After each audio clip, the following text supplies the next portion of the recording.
Hello everybody, it's Peter with an I, S-T-A-W-A-R-T. Welcome to segment 21 of, I don't know, the Dark Tower, I guess? The light started to dim. And boy, continued Potty Mouth, if we would have had one of those stinking laser pointers, we would have had a heyday. If he had a laser pointer, he could ruin the movie for everybody, not just the people sitting around him with his commentary. We would make little circles over there. Shh! Exploded Frank, concentrating on the scene. There she was. Frank started breathing heavily as he watched in desperation. He clutched at the chest of his shirt and reached for her, but she was too far away. Potty Mouth wasn't sure what to think. To him, it was just a commercial, just a few little cartoon candies dancing around. But to Frank, it was much more than that. Some guys down the row from him weren't aware of the storm of feelings that was roaring just a few seats away. One of them, the quarterback, recycled a joke he'd heard before. Look, check this out. When the little pop cup and the candy boxes eat things from the concession stand, isn't that just like cannibalism? The group of linemen laughed. Frank was practically shaking as he glared at them. Potty Mouth was rude, and he felt at liberty to tell anyone off. That is, tell the right people off. But these were the wrong people. These were big boys from Spokane. 5, 4, 5. In Spokane and surrounding areas, farmers don't use tractors and forklifts. They use them. Those boys were used both to harvest most of the wheat and eat it. Potty Mouth gestured for Frank to shut up, but Frank was so intense, he was beyond suggestion. And look at the pop. If she spilled over, would all the other candies be horrified? One of the linemen on the end saw how some smaller guy was getting all upset and was staring at them. He flagged down the others. You! Frank could hardly speak. His heart was thumping dangerously quick, and his blood pressure was dangerously high, and his tone was dangerously fierce.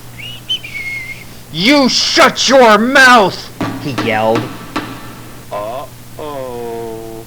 Potty Mouth assumed that Frank was just really against people talking at the theater, even during the previews. He just wished that Frank could have chosen a housewife, or a guy with no legs, or a weak child to voice his frustrations to. Instead, he had to pick a college varsity football team. Bubba got up and started sidestepping his way toward Frank in order to sit him down and remind him of his manners. Potty Mouth would have backed him up. That is, if they had decided to run out of the place, which would have been the wisest choice. But Frank didn't look like he was going to run. He looked crazy. Bubba went to grab his shoulders to steady him and offer a clear warning in his face, like a parent would to a little child. But when Bubba reached out, Frank, with lightning speed, slapped Bubba's hands aside, took hold of his belt and shirt, and threw him!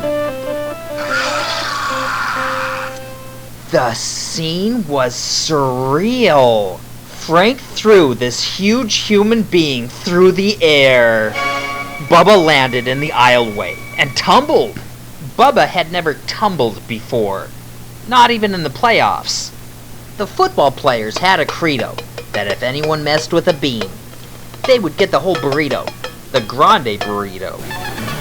But little Frank was hungry, and he was ready for the whole crock of chili. Potty Mouth looked on in amazement. Frank was so small compared to them, but Frank possessed the monkey gene, which endowed him with animal strength. He couldn't be restrained, and after he beat up the football players, he beat up the people who were sitting behind them. Charlotte was frustrated. She would have liked to have had the opportunity to stand in line next to Frank, or have been sitting near him, so that she could have exchanged a few words and started an argument, or draw an insult out of him towards her, at which point her boyfriend would be obliged to brawl with him.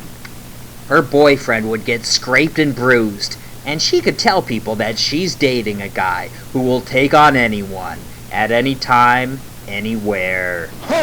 She thought about settling for a distant second best, and ordering her boyfriend just to fly into things without being first provoked. But he would probably wimp out and just go over there with the intention of simply breaking things up. Charlotte huffed. Life is unfair. After Frank had beaten up the people in the row behind him, he moved on to anyone else who couldn't get away fast enough. Frank is actually one of the heroes in this story. Yeah, big surprise. You wouldn't know it from reading the text. Pottymouth fought off anyone who tried to attack from behind. He would act like he was simply gonna hold them back. So when their attention was turned toward Monkey Boy, he would punch him in the kidney. And when their knees would buckle, he would yell out, "This man, woman or child, needs a doctor, please!" He pulled this routine a few times, 3 times in fact, on 3 different people. A man, a woman, and a child. Frank was fighting like an unstoppable dynamo. He was ready to fight his way down to the Cape Horn of Argentina, and they would call him El Diablo, after the movie that was playing in the theater that it had all started in.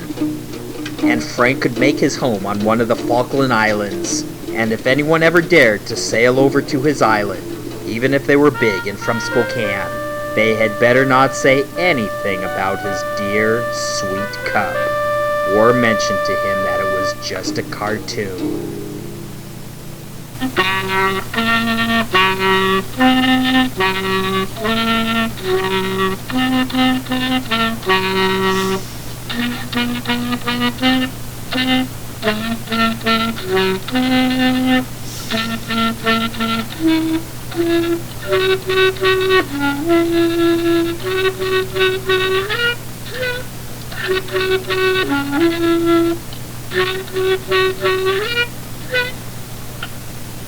Chapter 20. Nancy stopped for a minute to catch her breath and to wipe her brow. Her left eye stung with sweat. She stretched out and ran for a while longer as she continued to develop ideas in her head. Ideas for the program. She thought that intensive exercise would take away from the juices that were otherwise needed to power her brain. But it didn't really work that way. Exercise was counterproductive in the way that it made her tired, and she found it difficult to concentrate after working out. And as her muscles became fit, it made her feel antsy, and made it difficult to sit for hours on end. The worst handicap the exercise presented was the feeling of fulfillment. As she worked out and slowly regained some of her original shape and energy levels, she felt better all around. When she felt better, she started to lose track of why she was even working on the program. It started to seem like a huge waste of time. If she were to make scads of money off the project, at least there would be a material goal she could justify it with. If she didn't exercise and wasn't fit, she would be driven to push her project forward in order to give herself something to be proud of other than her appearance. It didn't seem right that a person could both be physically fit and motivated to create new things. This was Nancy's goal. She thought about motivation and how it would fit into her program. It was something she hadn't even thought about before. What would motivate her computer mind? Her computer mind would be motivated by the things she programmed into it, of course. But who programmed her? More importantly, what was her program? What about other people? What was their program? She kicked a can and sent it tumbling as she continued jogging.